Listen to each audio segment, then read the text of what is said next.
حل مناقشة إسلامية الصف الخامس ابتدائي صفحة 35.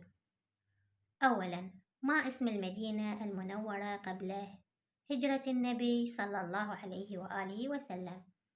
الجواب: يثرب. كان في المدينة دينان، ما هما؟ الجواب: الديانة الوثنية، الديانة اليهودية.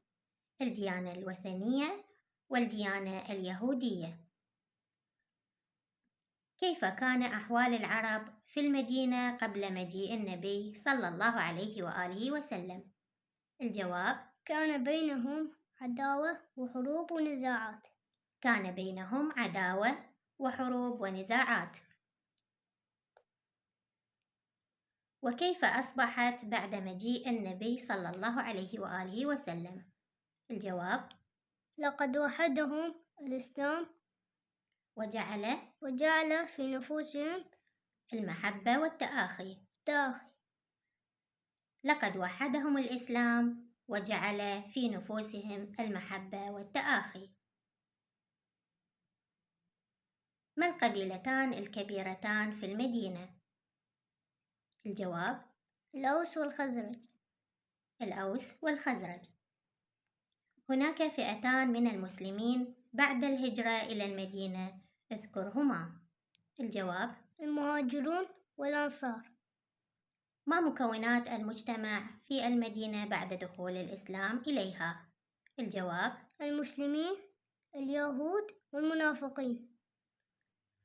أولاً، ما اسم المدينة المنورة قبل هجرة النبي صلى الله عليه وآله وسلم؟ الجواب: يثرب. كان في المدينة دينان، ما هما؟ الجواب: الديانة الوثنية، الديانة اليهودية.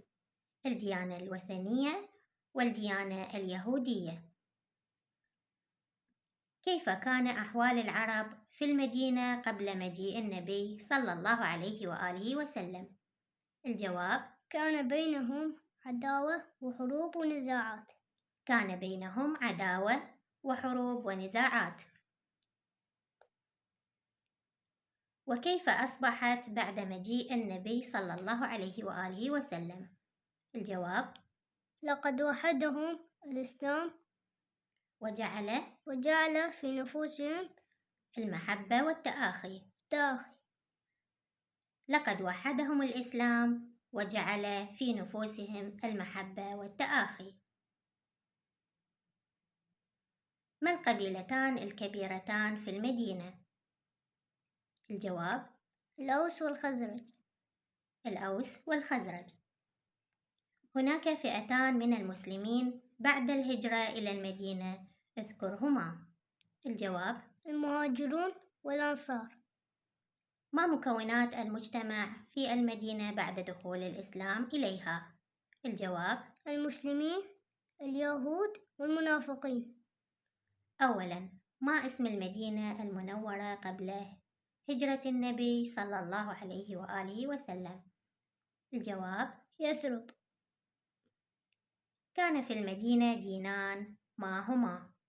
الجواب: الديانة الوثنية، الديانة اليهودية. الديانة الوثنية والديانة اليهودية. كيف كان أحوال العرب في المدينة قبل مجيء النبي صلى الله عليه وآله وسلم؟ الجواب: كان بينهم عداوة وحروب ونزاعات. كان بينهم عداوة وحروب ونزاعات.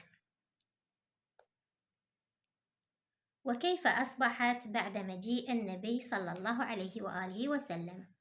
الجواب: لقد وحدهم الإسلام وجعل في نفوسهم المحبة والتآخي. تآخي.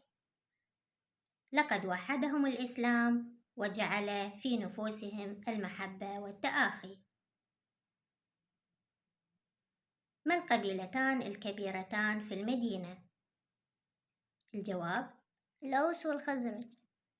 الأوس والخزرج.